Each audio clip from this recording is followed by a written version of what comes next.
a brave bit, you know. So I think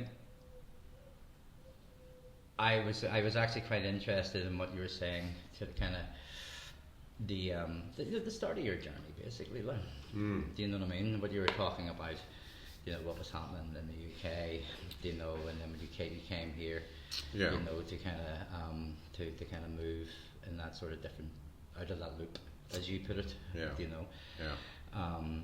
You know, so I thought that was super interesting as a story. Okay. You know, of why we're having the conversation, and what you asked me as well about why I'm doing the podcast. You know, so we can bring that up again. You know, and because I think it's my reason I'm doing the podcast, as I was speaking yesterday, is that I find fucking people just generally interesting. You know, and human stories generally interesting. You know, it inspires me in what I do. You know, as well. You know, yes, I do have my own story. You know, but as we were saying yesterday, everybody's completely different. You know, and then we all end up meeting somehow, like this, and pass through and stuff. You know, so the people that I want to kind of have involved in this is such, you know, it's simply because I find them interesting as well. Well, mostly, you know, because the likes of Will, you know, you can always have the banter with him. I can have the banter with you.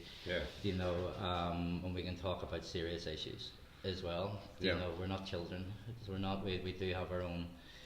There's a little bit of childish in me. 100%. What's it? The people keep mistaking me as an adult because of my age. You know what I mean? I think there's a couple of times where I've looked at you and I've chatted with you and I've been like, I see the little boy in you as well. Absolutely, I'm a. I think Peter Pan's a bit fucking yesterday. You know, so microphone's working. Microphone's working. We are recording. We are recording. Actually, it works better when you hit record, doesn't it? It does. I think that's definitely something we should make a point of. That this is our second time actually around having this conversation. Or having a conversation, because it is going to be a different conversation. Although we do want to try and call back on some of the stuff that we spoke about yesterday. Is the river the same river? It's never going to be the same fucking river, is it? No, it's not actually. So GEZ, listen, hey dude, welcome back on the welcome back on the Self-Destruction podcast. You know, Thank you. GEZ, it's absolutely magic to see you again. GEZ. GEZ is one of these characters, I have to say, that since my time on the island has actually made the place a lot more colourful. You have an insight into certain ways of thinking, so I'd say, you know, that it's slightly off canter but very mainstream in a certain way, you know, because you're a great representation, I feel, of the world that we live in at the moment. You know, where you have a gentlemanly sort of posture, you know, but you look after yourself, you know. So that's all the good things I have to say. I said posture. I didn't say look. Okay.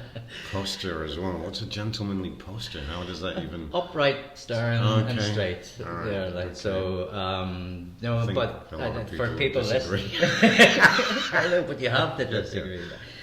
You know, so people who are hopefully listening or thankfully listening to us today. Actually, the reason, GEZ, I wanted to bring you along on to have a chat is that you've been here for a while on the island, in Majorca, you know, and it's become your playground as such, you know, from the life you had, you know, beforehand. You know, everybody has a life beforehand, you know.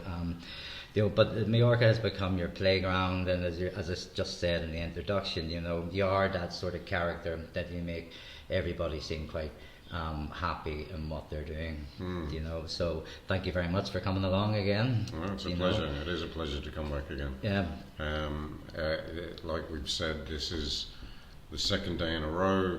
we attempted to record yesterday. Unfortunately, there was a technical issue with not recording. I get distracted. But it's cool because I got a chance to reflect on what we spoke about, which I felt was a really nice conversation. I do feel that these things are interesting for people when it's anyone talking about their passion or their purpose with enthusiasm. So I think that's, and I reflected a little bit more on the self-destruction title of the podcast, and I do feel like there's been a lot of destruction and a lot of self-destruction in my story to become the gentlemanly to get that gentleman posture. As I say, it is good to have you back again. But yesterday we did have a bit of a conversation, and continuing on today. Yeah. But I think we kind of started off yesterday as well, where is that we do have this sort of connection with Ireland. I'm from the north of Ireland, Belfast, and you have your mother's from the north of Ireland, from Belfast as well. And you have some family and things. But you didn't spend a lot of time there. I didn't know so I was born in the UK. In the Midlands. Yeah. And my mum and my two eldest brothers, my two eldest brothers were born. My mum was from Northern Ireland, from Belfast, Andy Town. Yeah. But me, my next brother up, and my sister, we were all born in the UK. Whereabouts in the UK? In the Midlands? Where's that? In the Midlands. Nottingham sort of area? No, it's Birmingham's kind of, and Wolverhampton's kind of the biggest cities close. Yeah. The town is irrelevant. Okay. Yeah, no, 100%. Well, it's relevant in a way because that's where I was raised, but it was one of these new towns that were built to house the Irish and Liverpudlians and Scots that came to find work for building Birmingham. Yes. So it was this old market towns, which are really beautiful, that were then interconnected with cheap housing, council style, which became council estates. Okay. They were built originally to house workers, and then they just became, more and more. So it's and Shropshire is really beautiful. Yeah. Really beautiful. Very. I think Tolkien. I think it was from South Africa, but I think he spent a lot of time in Shropshire. I could be wrong, but my understanding is he spent a lot of time in Shropshire, and that inspired Hobbiton. Okay. Yeah, very rolling green hills and people with big feet. People with big hairy feet. Could have been worse. Yeah. Love to. Cool. Yeah. So I think so. The Iron Bridge. Yes. Yeah. I don't know if you've heard of Iron Bridge. Yeah. It was the first ever iron bridge on the planet. So that's the claim to fame of where I'm from. Is it Brunel or is it not? No, Telford. Right. Okay. Telford. Okay. Yeah, said it. See. Okay. Well, there's one of those. I forget. There's a British and famous engineer. I just forget. It's Isambard Kingdom Brunel, isn't it? Oh, I don't know. Who built the a lot of stuff around the Industrial Revolution in the UK. Yeah. Okay. Because that's what I was just thinking. The Iron Bridge. So. I don't know. I forget the name of the dude that built it. I know no worries. Yeah. The Thomas Telford, maybe. Yeah, Mr. Telford. Mr. Monsieur Telford. Could be that guy. But you've been here a while now, haven't you? You've moved to New York a few years ago. 12 years now. Yeah. 12 years. Okay. Came what brought you here? I had to get away from Telford. So a little bit more backstory. In '99, I went over to South Africa.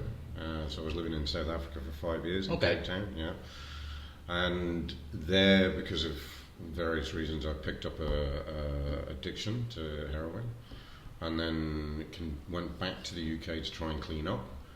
and continued that addiction and sort of went into a downward spiral of crime, selling, jail, all the things that come with that. How old were you then when you were? I was 19 when I went over to South Africa. I was 22 when I picked up the addiction, and I was 30 or just 29. 30. I was 30. I do remember having my 30th birthday with the family, and then that year going quite dark. Okay. So I'm 44 now. Yeah. So I've been 12, 13 years clean from the heroin. From heroin and crack. That was kind of the combo. Yeah. Smoking crack. Yeah, absolutely. There must have been times though that is there times that kind of like do you get to a stage basically that there's a shock that you need to stop? Yeah. I mean, there was a, which we didn't really cover. I mean, we covered a little bit of like the opportunities that life presented to me to fix up and fucking, get off that track. Which was, one of them was jail, which was an opportunity to go clean, but I ended up continuing in that. That loop, basically. With the drugs in jail, and it just made things go easier because you get into the politics of that and have to figure out your way in that system. Yes, so being a part of the drug movement in there made it easier to stay out of trouble, which is interesting because you can get into trouble with it, but if you are operating with certain people, then you get a little bit of protection, and so there was that element which I could have sobered up. And then shout out to Will again. Will, there was a car accident, which is the reason which is the reason that I don't have the reason there's seatbelts on cars. It's the reason there's seatbelts. Thank fuck it was a Volvo. So I was on my own, on my way to go and see my guy to get some. I was clucking at the time, so I was withdrawing. Had an opportunity to get something on tick, and I while I was driving at 110 mile an hour on a dual carriageway Sunday morning, no one on the road, thankfully. I got a text message and I checked my phone and just lost control just while I was checking the phone. Okay. The back tyres on the car were fucking slick, dude, and it was a little bit icy. And I just went up and rolled. Well, I slid on the side on, so the driver's side hit a tree, and then the car went up and the roof compressed. So I got compression fractures, so I broke my back, basically. And then I lost my ear as well. It got shredded, survived that one. And that was an opportunity to sort of fix up, look sharp, presented to me. Yeah. And I think it comes back to this of what we were talking about a little bit, is like, it needs to be the choice. It needs to be my choice. And these things were, choices I made obviously led me to these situations, so they were kind of my choice anyway, but they weren't a conscious choice of me going, I'm going to get straight. Yes. I'm really going to drop this thing. I'm really going to assess my addiction. I'm really going to look at these things. Yeah. They were imposed sobriety, and that it didn't work. Even these imposed sobrieties, I was still in, the system of like therapy, but if you do the therapy, you've got to take the methadone, so you're still taking an opioid. So, which is addictive itself, is it? The methadone side of it. It's addictive, and it's a little bit more because it I don't know. It feels like the withdrawal's harder from methadone than it is from heroin. Okay. It kind of gets into the bones. It's really like it's an ugly withdrawal. Okay. So you made the choice. I made the choice. I had a moment of like epiphany. I was at a petrol station. I was selling, and I was at a petrol station filling up gas into the car, and I just was like, "What am I doing, dude? Yeah. What am I doing with my life, man? Like, this is bonkers. in that area, I'm a central point of attraction of like super negative, like you know, people going out stealing, robbing, burgling houses, you know, shoplifting, you know, violent crimes to get money to come to me to get their fix. Yeah.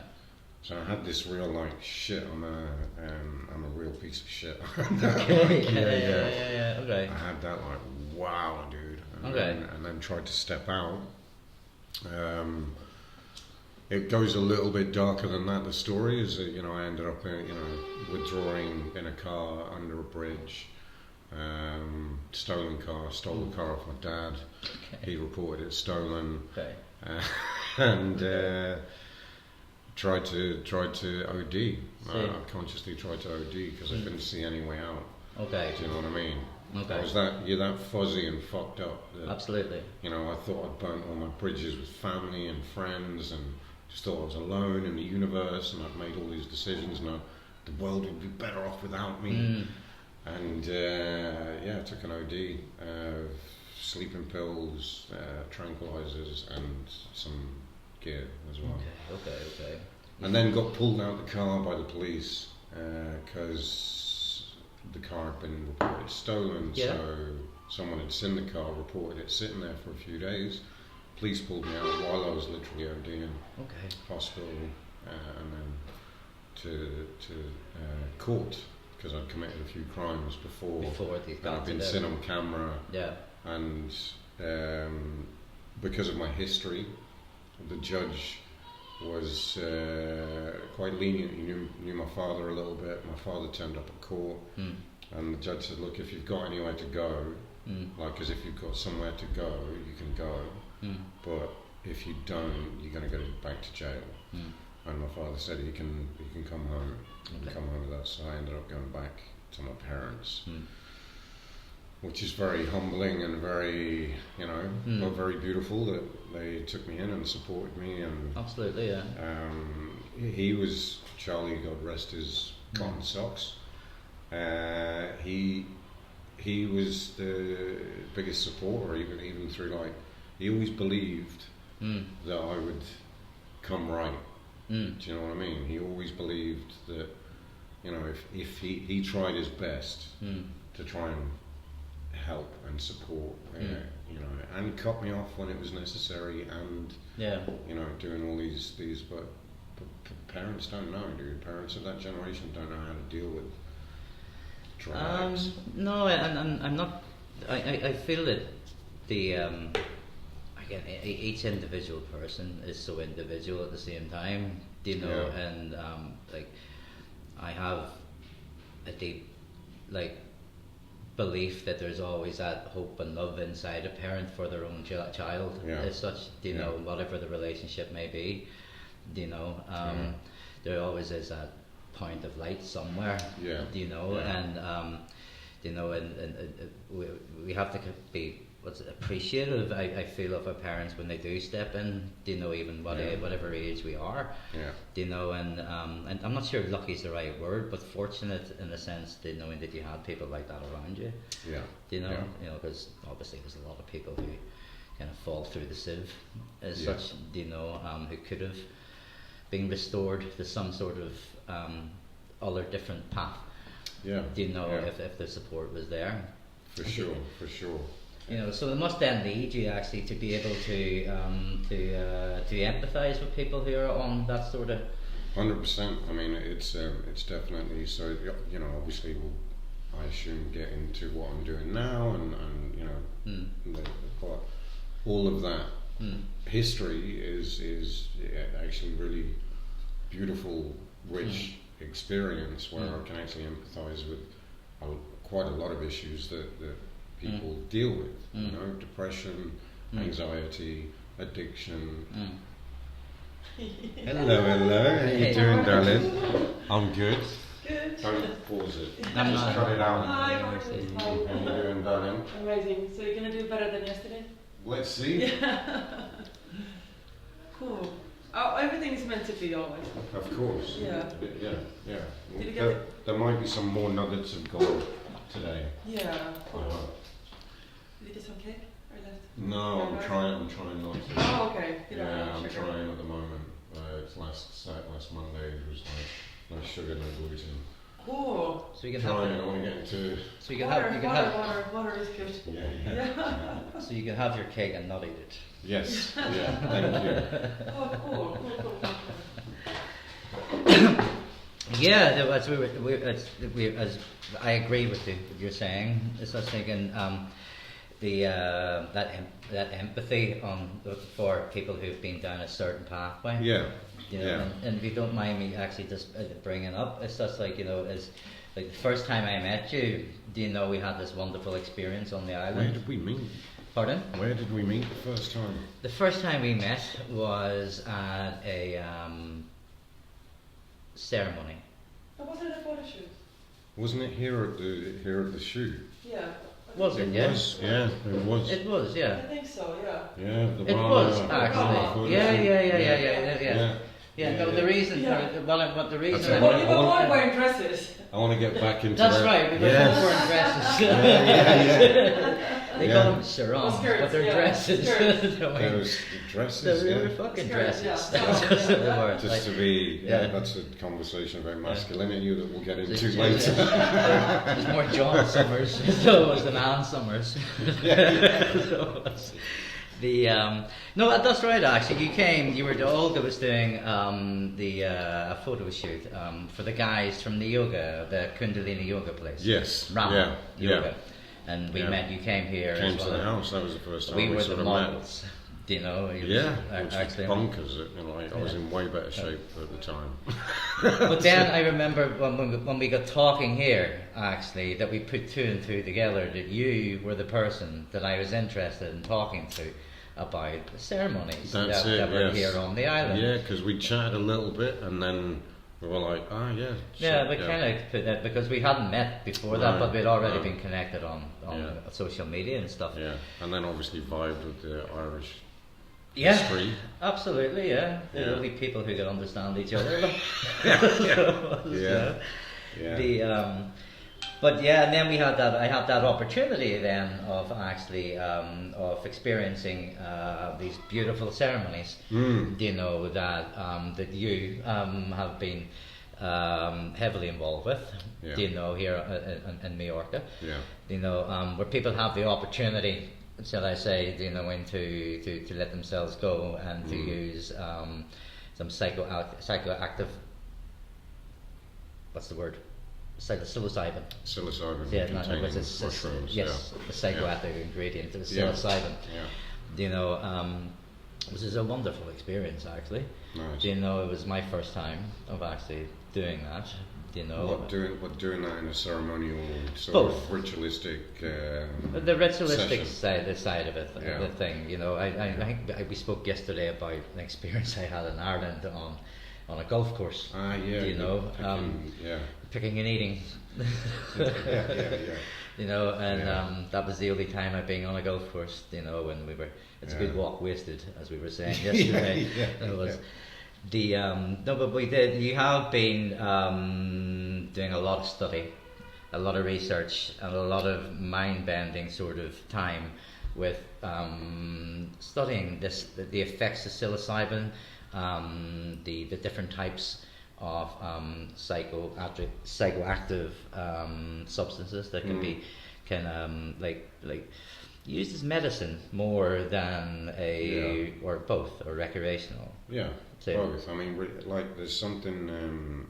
You know, I'm definitely more because of my history with addiction and depression, and you know, there's definitely more of a pull for me to be interested in, you know, how these molecules, medicines, you know, substances can be used in a way that can potentially help someone heal something in their past or something in their present, or you know, or help them become a better version of themselves. yeah. There's definitely If you don't mind me just interjecting a second, because this is what I'm interested in. Is obviously I had a really good time.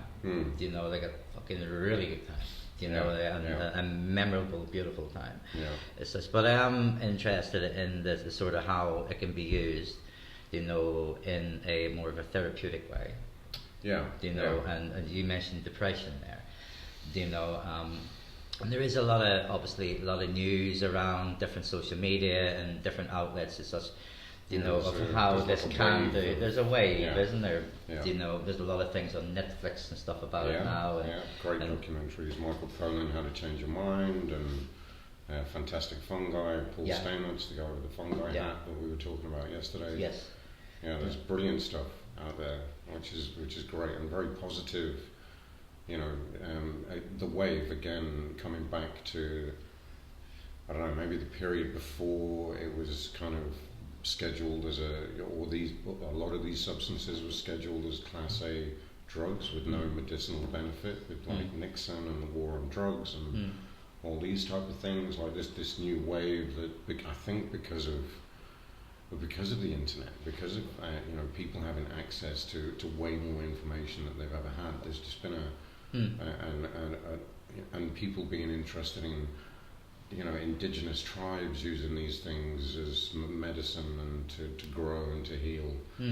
There's just people have become more and more aware of the benefits. You know, what's your own experience, GEZ, of how it benefited you?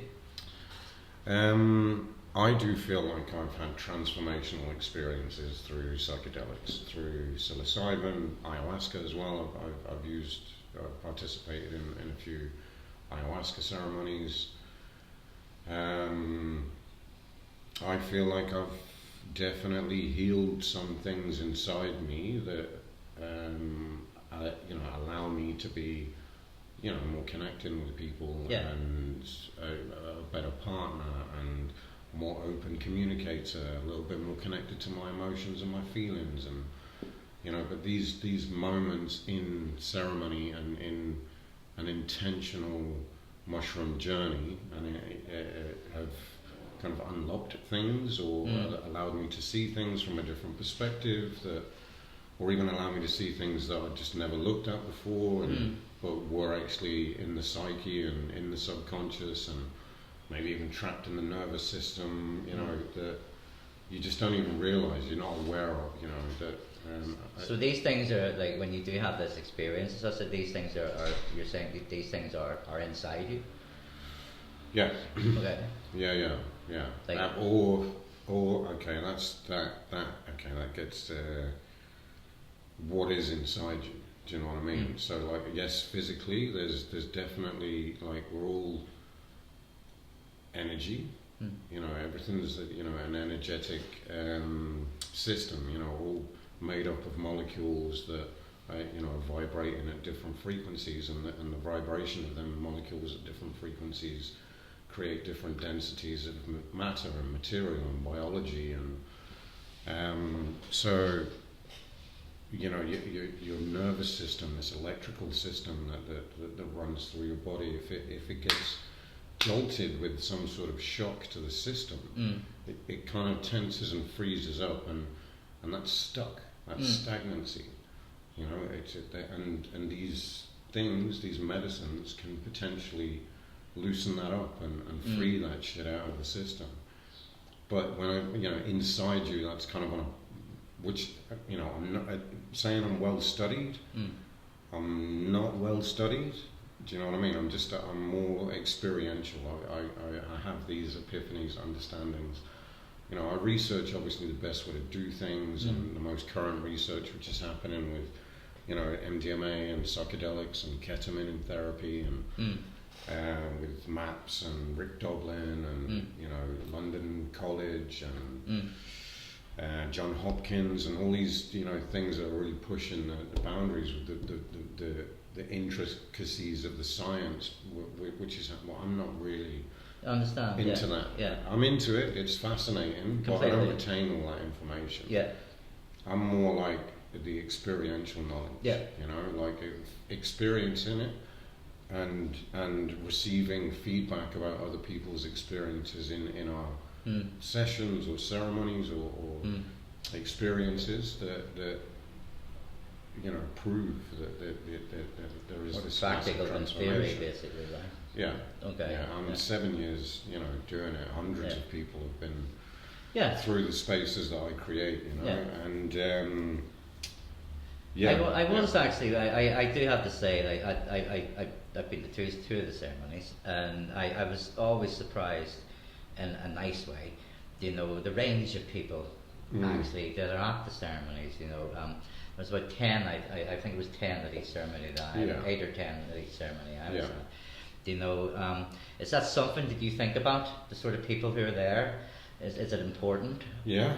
It's obviously, you know, it's been a journey, the whole process of how to do these things in the best way, and actually cultivating the group and having the right people and who really are coming to do, you know, something intentionally, or they have a real intention of something that they want to work on. Makes a massive difference as to how the ceremonies are. You know, whether they are an internal journey that people want to do, with the support of the mushroom and the support of the container that we create, as opposed to the recreational thing, you know. So it's they're definitely in the beginning. Like, I've done my own apprenticeship in the psychedelic ceremony world. I've made the mistakes. I've done all the you know, thought I knew everything and I didn't know fuck all the time. And again, actually, just to go off the ceremony, you know, piece, I don't think one's better than the other. That's something that, like, I'm more attracted to that. But I think recreational, also done in the right way, can be as healing as some sort of ceremony. You know, if you can do it with friends that you love, family, you know, in nature, lower dose than you would go on a ceremony, laugh your ass off for fucking 6 hours. I think that, you know, coming back to the word of recreation is recreation. So it's the destruction again. You know, you're letting go of things to be more present in the moment. So there's something really beautiful about the recreational piece of the mushroom as well, and the experience. So I'm not like one's better than the other. There's different ways to do everything, no? But it is kind of a different thing as well, isn't it? Like, obviously just from my own personal experience, and again, I'm very had a wonderful experience at the ceremony, you know, and it felt quite special, you know. It felt special in a way that, you know, it was safe. You know, you knew you were in a safe place, you know, and so you were able to experience that journey, as you were saying, to kind of break down those boundaries myself. And one thing I always remember is the sort of music and things that you had there as well was obviously quite an important part of the process. Do you spend much time with the music and things like that? Do you?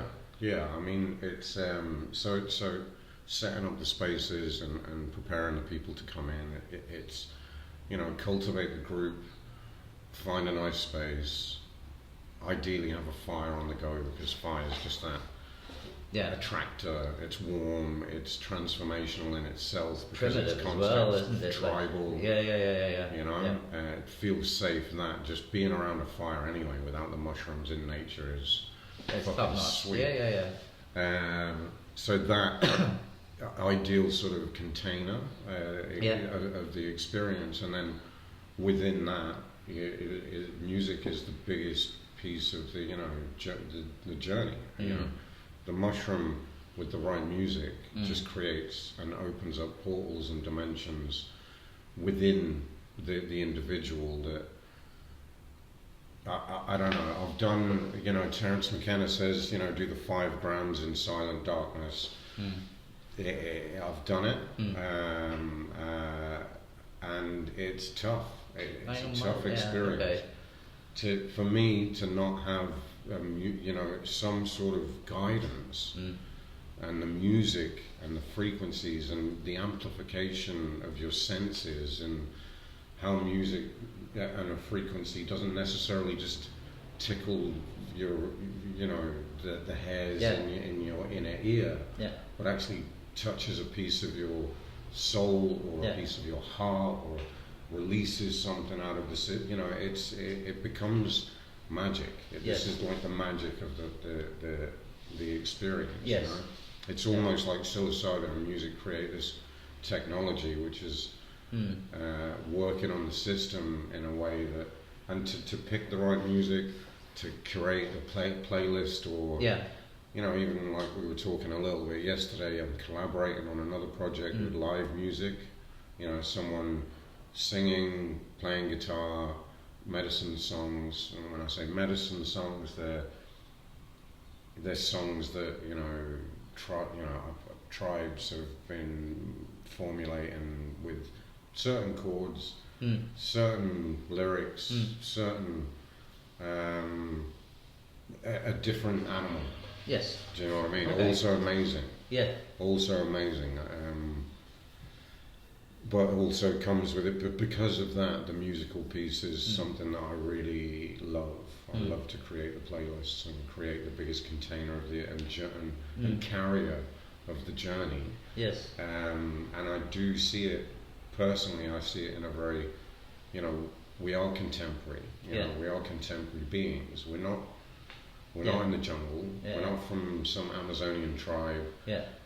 We're not that. I'm not a shaman. Yeah. I'm a facilitator and a guide of these experiences. And part of the guidance, yes, we can look at these indigenous cultures who've been doing it for centuries with respect, to add layers of ritual and ceremony and cleansing.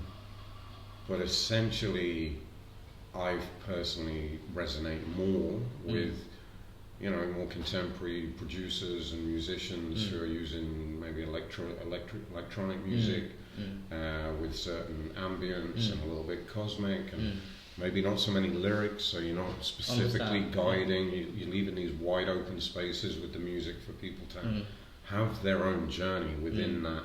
That you're not being told that you are a beautiful ray of sunshine, when actually inside you might be thinking about some weird trauma, and you're like, "What? This isn't fucking jamming." Do you know what I mean? This isn't resonating with me.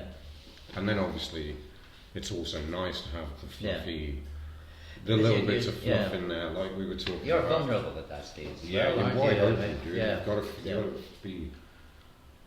You've got to be vulnerable. You've got to be open. That's the idea, because we are closed most of the time. We do have a mask. I've got a mask here now because, we're performing.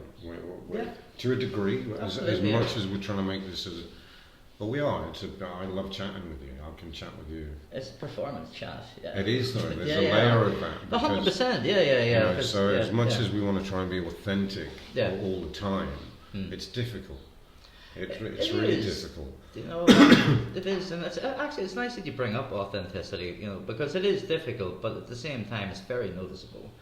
Yeah. And especially the world we live in at the moment, where it's very plastic. Yeah. And we were speaking yesterday about why I made the sort of shift between like music to the visual art. And it was because just the way I was feeling myself personally, I felt everything was quite plastic. Yeah. I'd lost the authenticity. When you say that, what was plastic? Me, first of all. Because I had lost the passion for it. So then I'm pushing myself actually to be authentic. And I think when you're pushing yourself to be authentic, then it's quite easily not to be authentic. To yourself. How long ago was that? When did you do that shift? So when did you start DJing or with music, and then?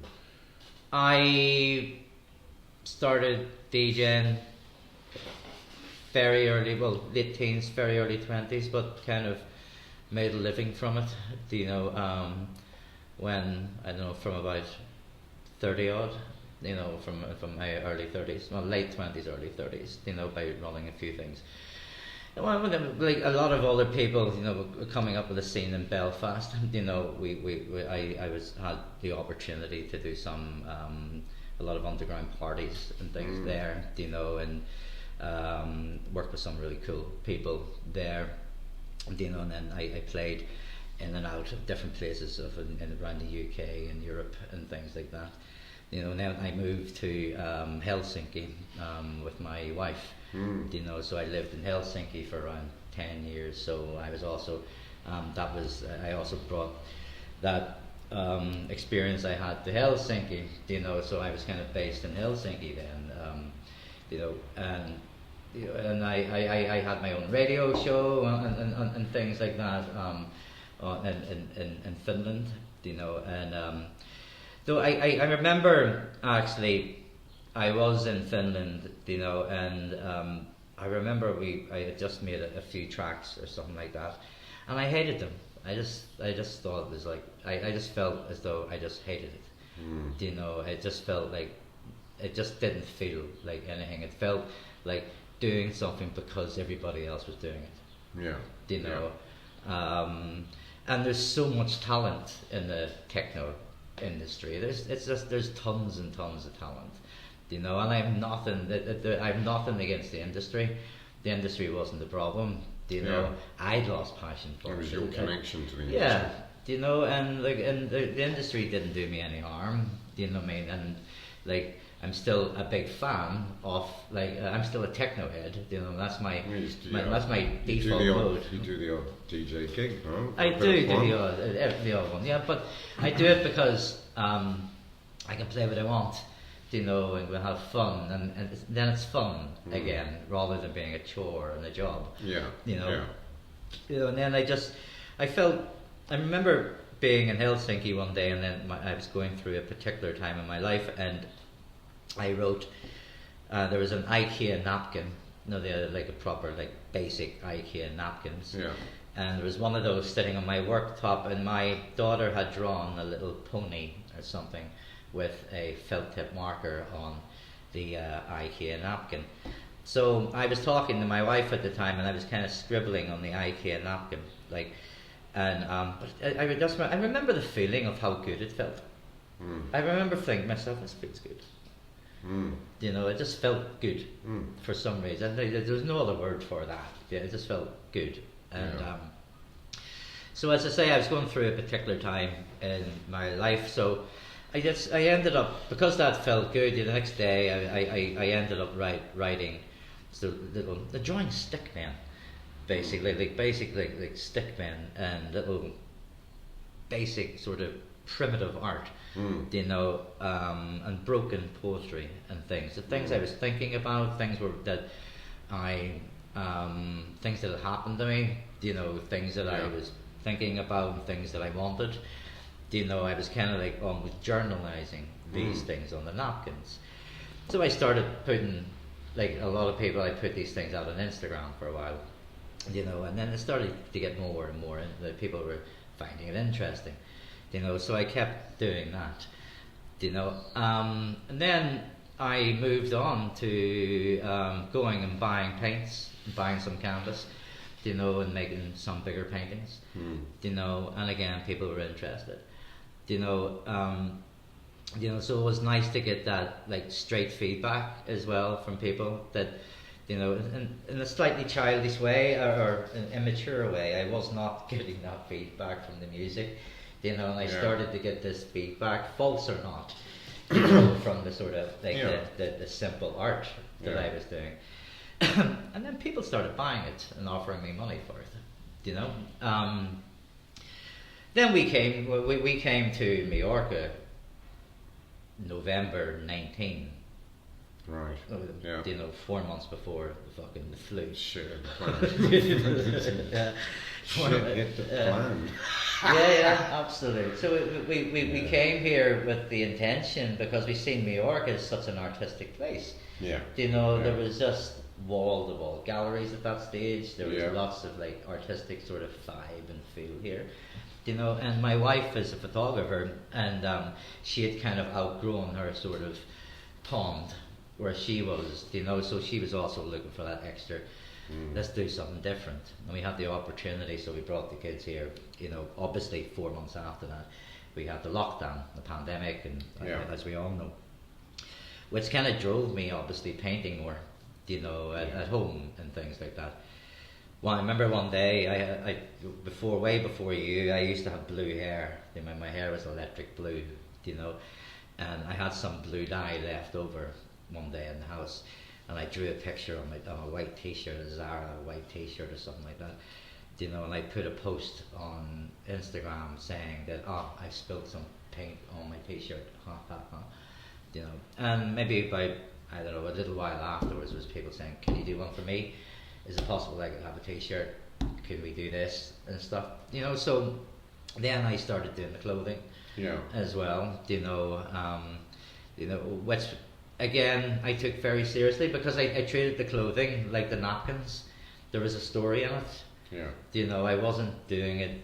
I felt as though I had difficulty just doing the same thing. Like they're drawing the same thing. Yeah, copy and paste. It takes the juice out of everything. No? You know, there was no point. Yeah, then I was going back to my attitude with techno music. Yeah. Do you know what I mean? It was just the same thing and the same thing and the same thing. Yeah. You know, my own personal opinion on what I was doing in dance music.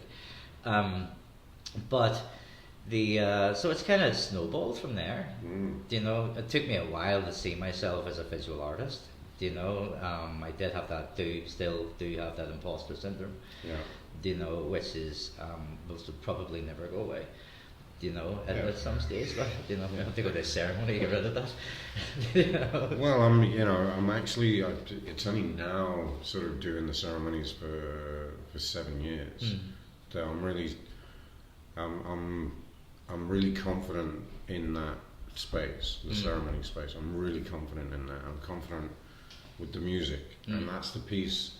That's the feedback. So because that is the biggest sort of part of the journey when you've created, and I do, you know, for every ceremony I do. There's songs and there's frequencies that are out there that work. Yes. Do you know what I mean? Yeah, you can literally go. If I put this track an hour in with that intention, they will cry. Not necessarily. I get it. It's not that, but you you create this emotive, certain notes, certain frequencies. So there's one track I remember speaking to you yesterday about it. I forget the name of the band again, but Satsang, Remember Jah. Remember Jah.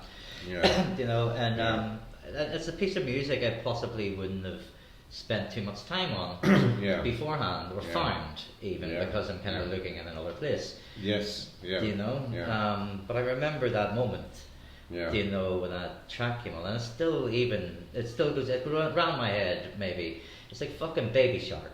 So it is like great. Better thing it's to like have in your brain. thing. It's true, a brainworm or something like that. Yeah, earworm. Yeah. You know, but that's what's really made that sort of experience as well. And I took that away from it. I've actually learning something new that I would not have learned before. Okay, it's a piece of music, but it allowed me actually to But there's something really important about it, getting that. I remember feedback, no, that you were talking about with the art. Yeah. There's something to me quite really important about getting that feedback as well, about the obviously people feeling safe and having a good experience, but the musical part. Yeah. It builds my ego. It's an egoic thing. It's like, and I think that without that, it does take a little bit away of the.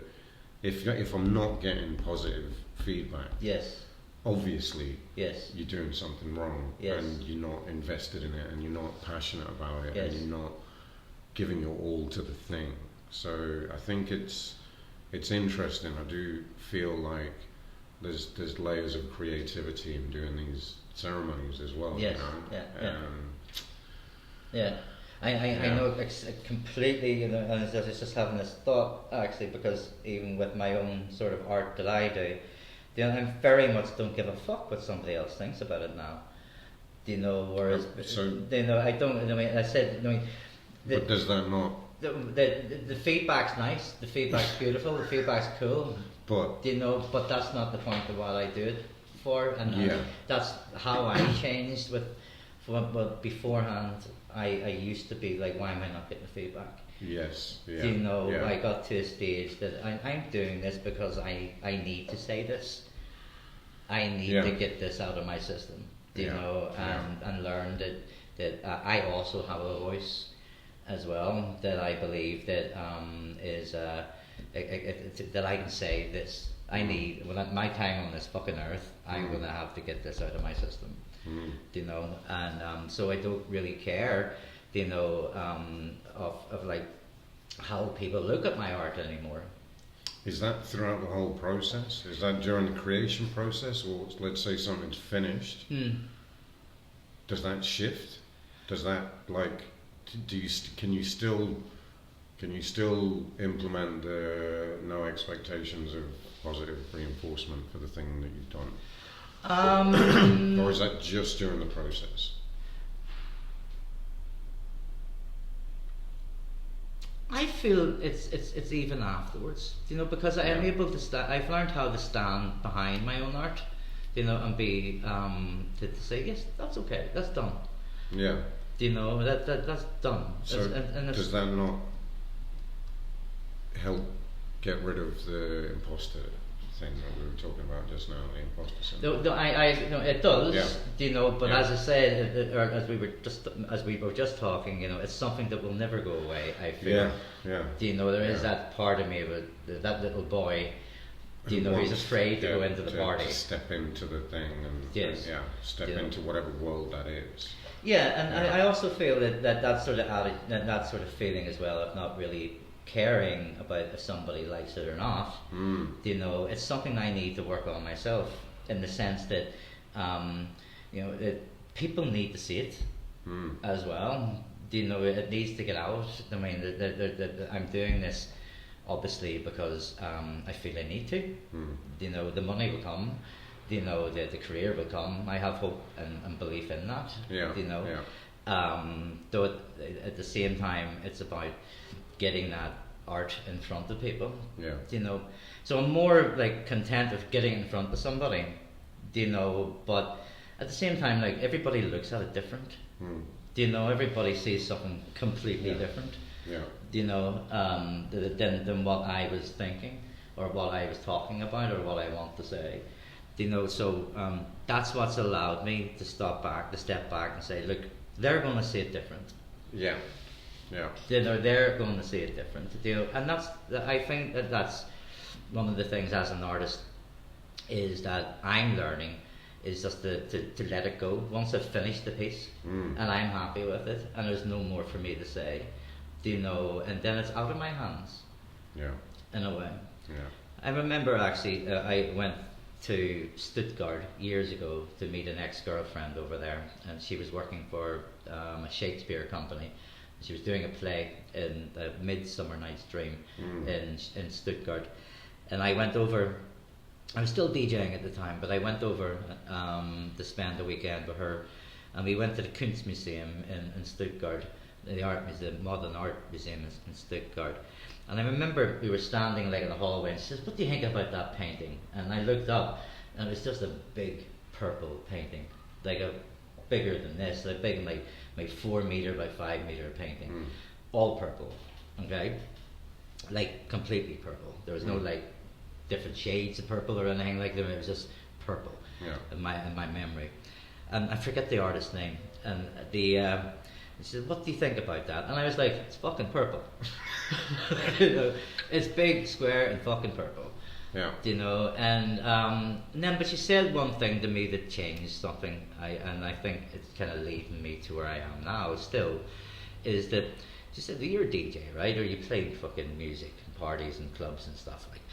And what track would you play with that? Then I changed, because then I was thinking it from another perspective. I wasn't thinking about, well, what's this? You know, I was using another form of art basically to describe to myself this form of art. So by finding that thing about finding a piece of music. What piece of music did you think would work with that purple piece? Don't say Prince. I know it wasn't. It was not an artist formerly known as. You know, I forget at this stage. I would. Yeah. If I told you now, I would be lying. Shit. So it was like, authenticity would go out the window. Yeah, exactly. You know what I mean? But I remember that feeling. I always remember that process of, okay, I'm picking a piece, choosing a piece of music to go with that. Yeah. And it was one of the things actually that I liked about techno music and electronic music in general. It's just because it was very much in the moment.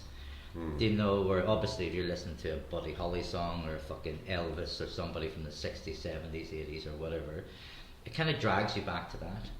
Yeah. You know, like I was a big Nirvana head, you know, so that drags me, when I listen to Nirvana, it drags me back to those like late 90s, that sort of mid 90s sort of thing. But if I hear like Age of Love, you know, techno track, you know, by Jam and Spoon, for example, but you would know it if you heard it. Definitely. Yeah. But it's always then, in that moment. It reminds me of now. It reminds you of now. Yes. It always reminds me of now rather than the first time I heard it. That's interesting, yeah. I get the same. Yeah. I'll get the same with whatever, like, this is the thing that I think is really beautiful about some electronic music, is that it's got a completely timeless quality and a present quality. You know, there's things that I'll weave into, and it's cosmic now. You take an Underworld. You can think in the Underworld. I know the band Underworld. Like Underworld's still actually going to take me back to the fucking Trainspotting, dude. It's going to bring me back to it that, does, to be but honest. then it's then and now when you hear it, if you're a good party type of thing. Yeah, you know what I mean? Yeah. So I've watched that Bicep track that just is now, dude. It's just now. Glue. Yes. Yeah. There's just it doesn't matter. It's just everything else disappears. You're in the moment. It is, yeah. And I feel that more with electronic music. Yeah. You know, if I listen to so in the world that I work in, there's obviously amazing musicians. Because I want to speak about your collaboration ideas as well, by the way, if we can go that direction. Sure. What you're saying. But so that relates to that a little bit. And one of the guys that I work with at the moment, that we're collaborating on a project, is that he plays live, you know, and sings, and he's a fucking amazing musician and a producer, and he produces. Yeah. And he got these looping desk thing, and he started, you know, experimenting and learning how to use this. So with his voice, creating these like weird spaces, and then playing with it, and then adding little bits of layers of cosmic, and then little bells, and you know, just creating these rooms with his own voice or a little ting, and then expand on it and loop it, and which with the mushroom is amazing. And then he's a brilliant guitarist and knows a lot of medicine. And then there's people doing like kirtan. You know, I'm sure you've experienced. You know, in the Kundalini world, and there's the kirtan singing, which is mantras, which tends to be Sanskrit or Indian, Hindu. I'm not sure. I'm not sure exactly. I'm not sure exactly what you're talking. It's on every bloody day in here. Yeah. Ding ding ding ding. I mean, Alex as well. Alex loves the Kundalini, White Sun, and all these guys. And Birjiwan's amazing, dude. She's doing some fucking really cool shit. Shout out to Birjiwan, doing amazing stuff with Sunai, her project. Yeah. I've put some of her stuff in ceremony, dude, and it's fucking boy. Yeah. She's a sweet soul as well. She's beautiful. Yeah. Those guys here at Ram are all sweet souls. Yes, You know, they are. Every one of them. Yeah, you're right. They're love, and it's. I'm just getting a memory actually when the first time Olga and I came here, to Majorca. It was our honeymoon, even though we've been together up in over 10 years, but we just only got married 5 years ago this year. And we were supposed to go to Ibiza to go fucking nuts for 2 weeks, you know, and Olga said to me, do you fancy going to, we go to Majorca first of all for a week for a yoga festival? Because Olga had started doing Kundalini yoga in Helsinki. I had problems spelling yoga. You know, I'd never done yoga before. It always seemed a waste of fucking time to me. Do you know what I mean? Yeah. You know, and it's very, obviously it's very westernized, sort of like, let's go to yoga attitude or fucking latex. Wear the nice pants and and have a latte before and absolutely, but each to their own. That's cool, you know. And we went to the Kundalini summer camp here, right? In Rama. You know? And we were. It was the first day we came, and we just got married, and we went to the fake village thing that's here. It was built by this architect. Where they do the Christmas markets and everything. Pueblo Español. Yeah. You know, there's like an old Roman forum in there that it's a recreated Roman forum. Yeah. Type of thing, and so they were doing the yoga in this Roman forum, and I'm a big history buff. I love history as such. But I always remember actually I was sitting in this fucking place. Everybody's wearing white, you know, and I had my blue hair and a brown t-shirt on. Fucking everybody else is wearing white, you know, and it all goes away taking photographs or something like that, and I was just surrounded by the most beautiful fucking women I'd ever seen in my life. You know, it was like dying and going to fucking heaven, type of thing. You know, but definitely, I know, definitely, and no disrespect to anybody, but it was just a fucking beautiful experience. You know, that sort of that the way they were doing their yoga thing was a lovely experience. Right? Yeah. We didn't go to fucking Ibiza. So we ended up just coming back to Helsinki, and we moved here about 3 months later. Do you know, that's the effect it had. That was the effect it had right away. Yeah. But Olga, especially Olga and me, we became part of that community as well when we first came here. Do you know, and it was nice having community. Yeah. You know, communities, I think, very important, no?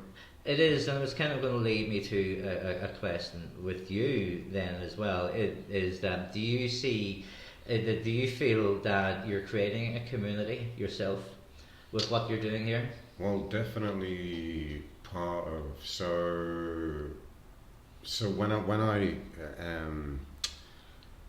was in Mallorca from 2013 to 2014 and a bit.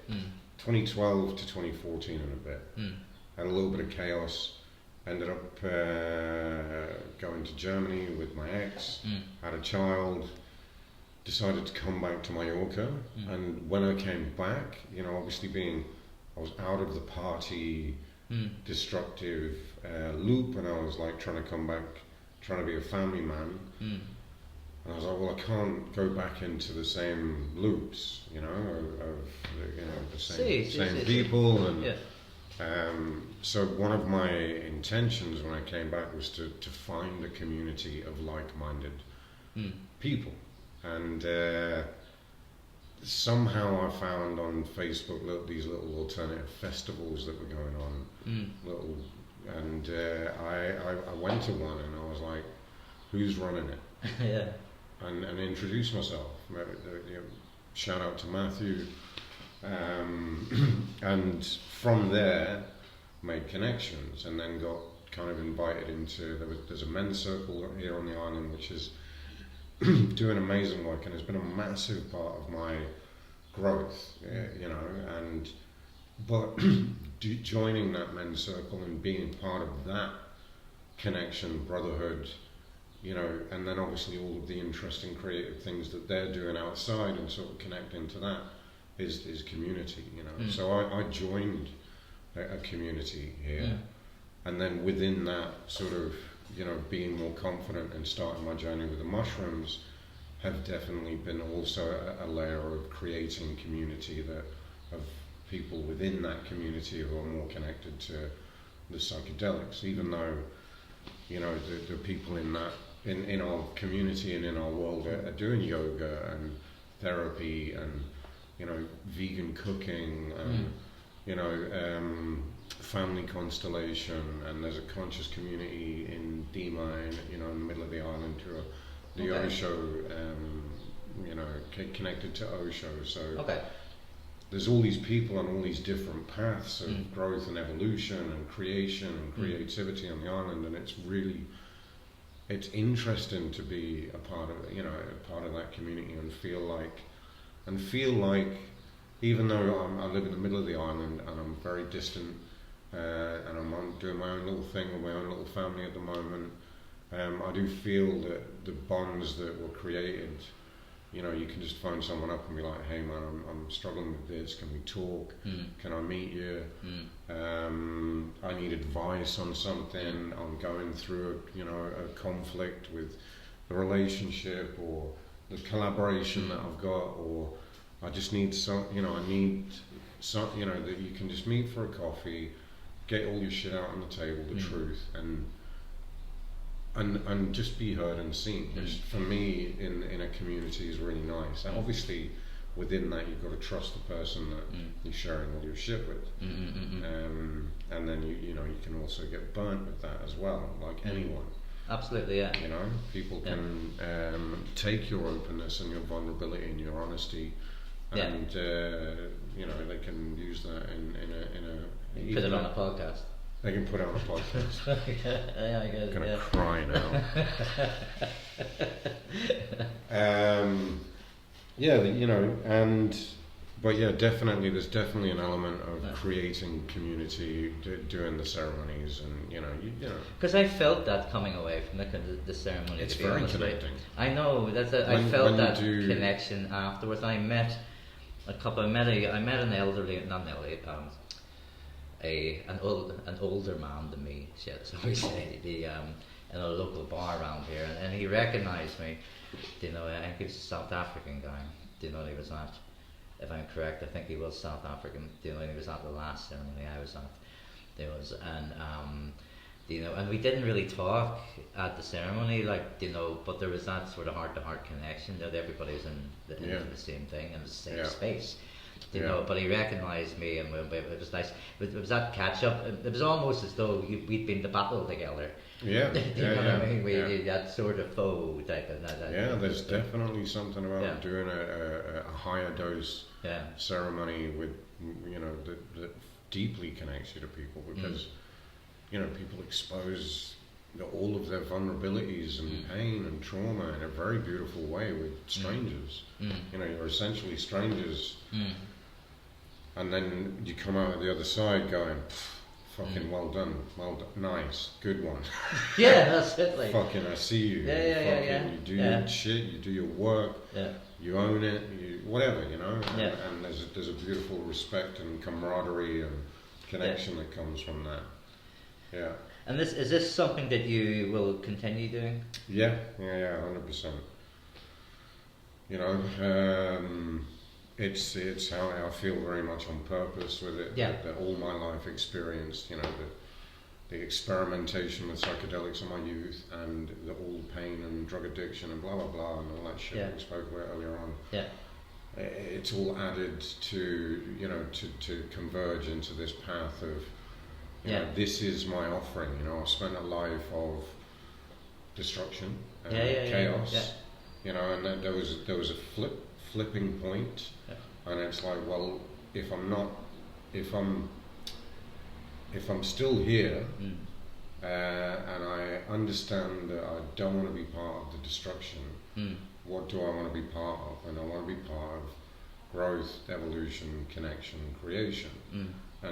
But all of that negative destruction has helped me share my offering of the ceremonies and the experience, and me, just me trying to connect and open up, and that won't stop. And I think more so in the world that we live in now, with there being this resurgence in research, and, you know, psychedelics therapy, it just seems like it's going to kind of continue on that path. I would definitely love to study, at some point with someone. There's amazing things going on at the moment in the world where I'd love to study transpersonal psychology or something like that, where you can go into like holotropic Stanislav Grof, the history there with like the LSD and therapy and what he's created from that and what he teaches with people with respect to indigenous cultures and their experience with these transcendental states and these altered states of consciousness, because that's what you're doing, and you're dealing with these really open states of consciousness. Why do you feel that it's great, we've been on well over an hour here now. Nice. So we made it this far. Yeah, we're doing great. Whether it gets used when you listen to it again, you'll be like, dog shit. No, you're cool. I was just going to ask, what are your feelings of why that, because it has had so much research, over the last 100 years, so we say, scientifically, but why have we not cut to the stage that it is, it is being used as a medicine more often, more than people actually have to to research this themselves? Yeah.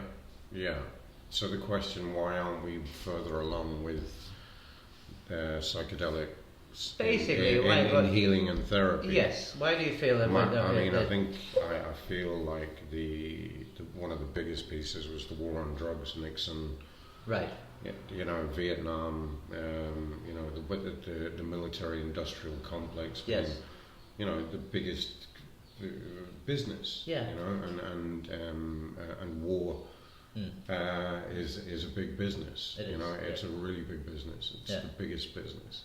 It is. And that dictates a lot of our reality. And psychedelics really went against. Really, you question things more than the average Joe who's consuming, not average Joe, but everyone who's just watching the news. Yes. At the time, who are like patriotic and we need to go and do this thing because they're telling us we need to do this thing. Yeah. Let's join the army and blah blah blah and go and fight for our country. And which hats off to people who sacrifice their life for that, and they fully believe and don't get me wrong, there is a role for defending your thing, whatever that is, but the layers that it works at is a little bit fucked up. Yeah. Because it's business. It's not about the politics. It's not about religion. It's not about the fucking tribalism. It's not about the differences. It's about business, and that's my opinion. Yeah. So therefore, you give someone acid, and they're like, "Dude, I love everyone. Like, my heart is connected to every heart on the planet, and God, and the universe, and cosmos, and everything in it, and we're all interconnected beings, and it's all one organism, and there are no real borders. We're just this, why the fuck do I want to go somewhere and kill someone for this guy? Because he says. So you question that, and then therefore, they didn't dig that shit, dude. So then you're like, well, I'm not going to go to fucking Vietnam. So Nixon was like, right, everything, war on drugs, any progress that had been made with LSD in a therapeutic setting with Stanislav Grof, MDMA from so Rick Doblin, who started working, it was him and his wife. I can't remember. They wrote P-Col and T-Col. Okay. Shit, can't remember. Yeah.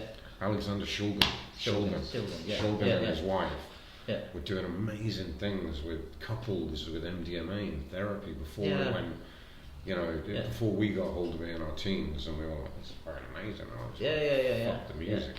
They were doing stuff. They were doing like really interesting, progressive, on the edge, deeply healing therapeutic things up until this 1971, where they classified all the things as having no medicinal value because they wanted to kill it. They wanted to kill this openness, in my opinion, and I could be completely wrong.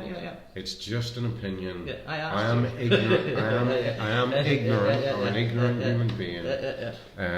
No, I'm not ignorant. What's the thing? I don't know all the information, but from what I've researched over the years and seen and been fed, and obviously I'm in a little bit of a bubble, or what do they call it, where you just get fed your own feedback, like an echo chamber, like an echo chamber, like a feedback loop. I tend to look at the stuff that reinforces the, What do you think?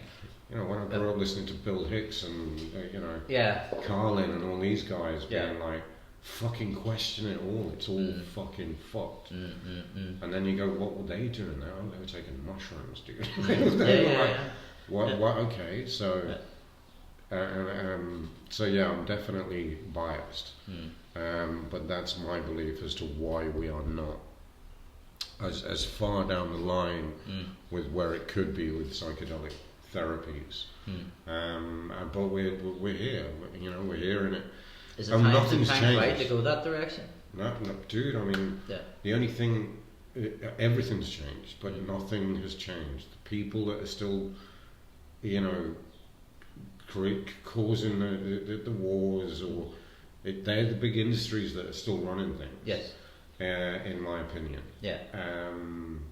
And it's just there's way more undeniable information. That's factual information that these things don't cause you to fucking jump off buildings, and these things don't cause you to think you're an orange for the rest of your life, and these things don't do all the things that they said it was going to do. The fucking fried egg, this is your, frying an egg. This is your brain on acid. Yeah. You're cooking yourself. Well, they did with MDMA that you get holes in the brain. This was an absolute fucking. I think they took someone's results who had Alzheimer's or some sort of neurogenetic. I'm not even sure. I'm not sure, but they took some false study and connected it to MDMA gives you holes in the brain. Okay. So there's just all that information because of like we said before, because of the internet and the openness and the access to information that at least we here, and a lot of places on the planet, even though a lot of places on the planet are also restricted and confined with what they can research. But we're just very blessed to be in this place where it's undeniable the positive, sustainable, transformational shifts that can happen with people with these beautiful medicines. Yeah, obviously I grew up in the north of Ireland in Belfast.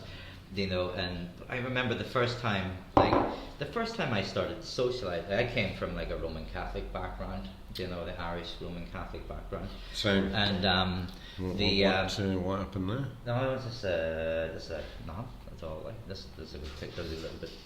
Just went a bit dark. What do you call that? What do you call that? A time out. When you don't move something. Did we not move anything?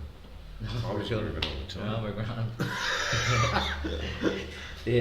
But I come from an Irish Catholic background. It's like and it's the first time I started socializing having the opportunity to socialize, and started to socialize with British Protestants in Belfast. Can we pause here? I do need the toilet. No, I'm cool. British Protestants, that's the pin. We'll put yeah. And then drop You want to use the bathroom? Yeah. You go away. I'm just going to leave this running until we come back. Sweet. All right. British.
Pee break.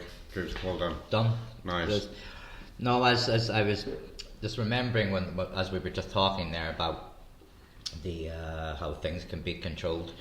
You know, why is it not somewhat? Why do we not hear so much more about it? And you were telling me obviously about the sort of Nixon regime and their attitude towards that. Yeah. You know, and then it just reminded me of when years ago when I started to go into raves and stuff in Belfast. You know, for the first time. You know, some of them illegal raves, but some of them, a lot of them not. You know, like some different places. But it was the first time I was meeting Protestants. You know, because at the raves. At raves, while you know, you're high. Why we're high. You know, it's just like you know, oh, you're my best friend. Fucking human being. You know, but a friend of mine we had a conversation one time. I had a conversation similar to this. A friend of mine from Sri Lanka, who was doing a PhD in conflict resolution studies in Belfast at Queen's University in Belfast, and he did as part of his study was that how there was a breakdown. There was possibly the start of the process, the peace process. Right. There was when the acid house music came into Ireland and the drugs followed it. You know, the Catholics and Protestants were meeting each other for the first time because they were all just basically staying in their own areas, like socializing and marrying and everything within their own sort of areas, like Andytown or the Shankill. You know, it would be two completely different sort of totally different nationalities. You know, I mean, it's always a nationalistic problem rather than a religious issue. Anyway, so you know,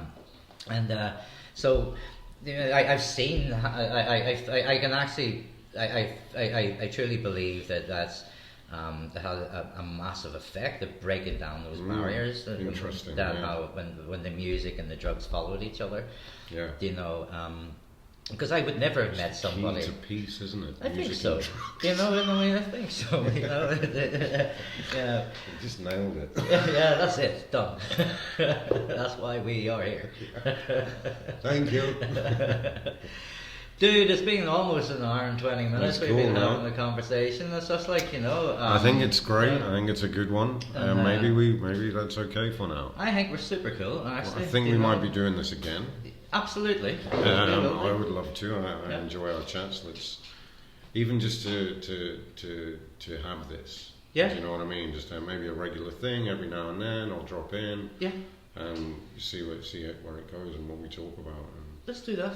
I would like to last shout out, because I know he won't be listening up until this point.